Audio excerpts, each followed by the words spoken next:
Di video ini saya akan jelaskan langkah demi langkah bagaimana kamu belajar dari dalam diri menemukan guru sejati. Jadi meditasi mistik itu aneh. Seaneh pengalaman saya melewatkan 20 tahun perjalanan dengan penuh tanda tanya.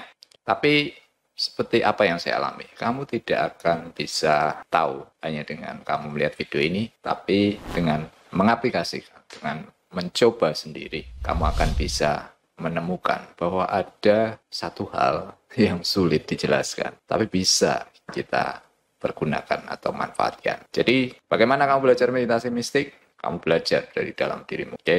Kamu alami sendiri, kamu jurnal, dan kamu akan menemukan bahwa kamu bisa belajar dari apa yang selama ini kamu temukan dalam meditasi. Seperti apa langkahnya? Simak video ini.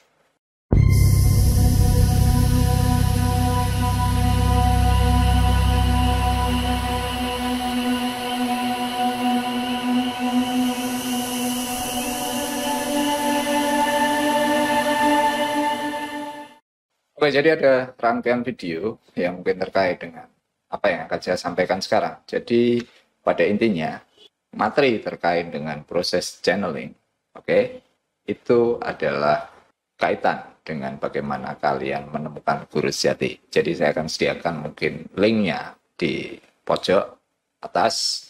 Jadi, kamu bisa pergi ke video-video ini, jadi kamu menemukan gambaran utuh tentang apa yang saya maksud dengan guru sejati. Buat kalian yang mungkin baru mampir, kalian bisa pergi ke video 058.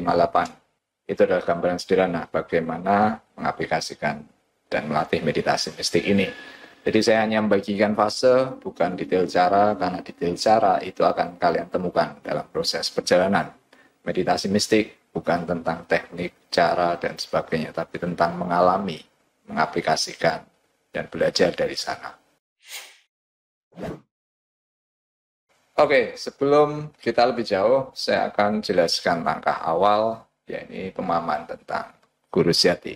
Jadi kalau kita bicara guru sejati, kata guru ini adalah membentuk gambaran dengan apa yang selama ini kita temukan dalam proses keseharian. Jadi kamu kebanyakan, saya yakin pasti pernah sekolah, jadi kamu tahu sebenarnya guru itu seperti apa. Cuman gambarannya bagaimana kalau dalam meditasi mistik? Jadi guru itu sebenarnya hanya satu sosok. Dia menyampaikan informasi, dan informasi ini membuka wawasanmu. Jadi kamu bisa bertambah pengetahuannya. Oke, jadi ini guru pada umumnya. Nah, bagaimana dengan guru sejati? Belajar dari apa yang telah saya lewatkan 20 tahun lebih. Saya mengalami banyak hal yang aneh, dan saya mencari jawaban untuk itu. Akhirnya, saya membuat channel ini untuk membagikan apa yang saya dapat dari proses yang selama ini dalam tanda kutip itu bisa dikatakan aneh dan tidak masuk akal. Ternyata banyak teman yang terbantu, banyak teman juga yang bisa mengalami manfaat dari meditasi mistik ini. Akhirnya saya menemukan keyakinan, berarti siapa dulu yang mengajari saya? Kalau saya bisa mengajari kamu, tentunya saya pasti belajar lebih dulu dong. Nah, siapa? Padahal saya tidak pernah belajar ke orang terkait dengan proses meditasi. Saya juga tidak suka membaca buku. Jadi guru sejati yang saya maksud itu muncul dari proses perenungan kalian, karena guru yang sesungguhnya adalah kesadaran. Kalau kalian belajar di kelas, satu orang guru dengan beberapa banyak murid, apa yang disampaikan tidak mesti semua dipahami secara sama oleh si murid. Artinya, ada faktor dari si murid itu yang membuat dia paham apa yang disampaikan. Jadi, guru itu adalah apa yang membuatmu paham, membuatmu mengerti, dan itu tidak terpisah dari dirimu. Itu ada di belakang pikiran. Oke? Jadi guru hanya media, buku hanya media, tapi yang membuat kamu tahu itu adalah dimensi kesadaran. Jadi guru sejati itu kamu alami dalam proses belajar meditasi mistik ini. Sejati adalah sesuatu yang origin, asli. Jadi kesadaran itu sudah ada dalam diri, ada di setiap orang. Jadi yang sejati itu yang asli, tidak bisa dipalsukan. Jadi meditasi mistik Bagaimana kamu menemukan guru sejati? Tidak ada orang yang bisa istilahnya membantu kamu mengubah kesadaranmu kecuali dirimu itu sendiri.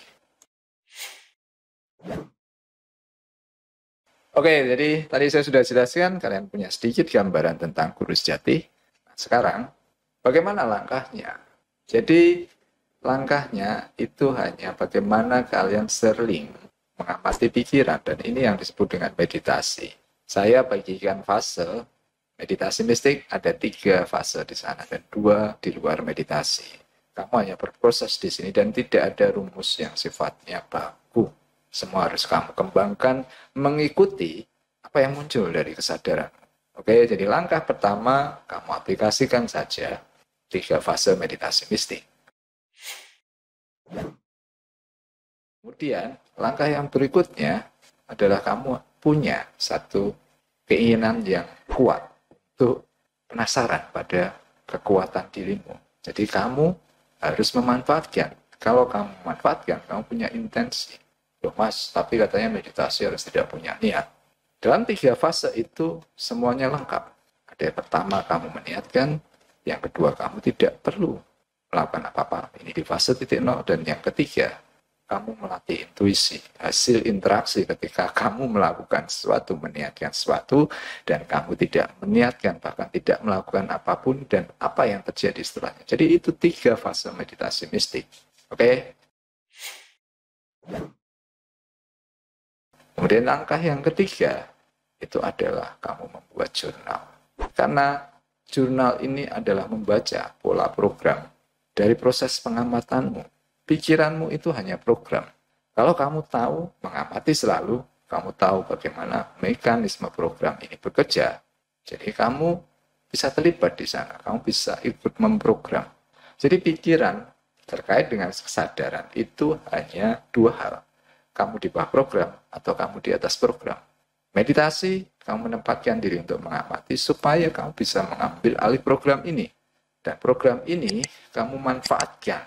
Dan dengan memanfaatkan kamu punya jurnal, kamu bisa menemukan korelasi dari proses meditasimu. Akhirnya kamu membuktikan sendiri. Oke, jadi ini langkah bagaimana kamu nanti berproses menemukan guru sejati.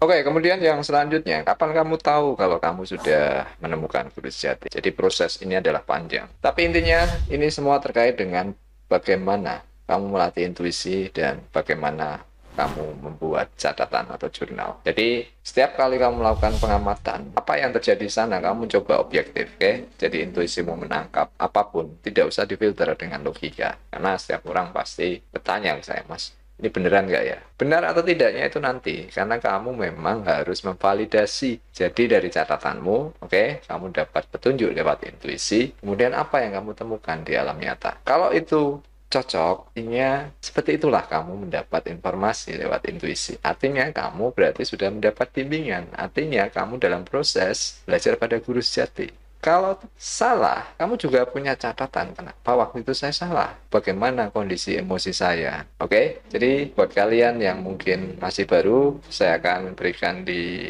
layar beberapa video yang mungkin kalian bisa pelajari terkait dengan intuisi. Jadi meditasi mistik itu terkait dengan memanfaatkan dan mengolah intuisi. Jadi ini yang bisa saya sampaikan, silahkan kamu olah terus dalam meditasi. Jadi setiap kali meditasi itu ada program belajarmu sebenarnya. Kita akan ketemu di video-video selanjutnya. Selamat bermeditasi, selamat bermain jiwa.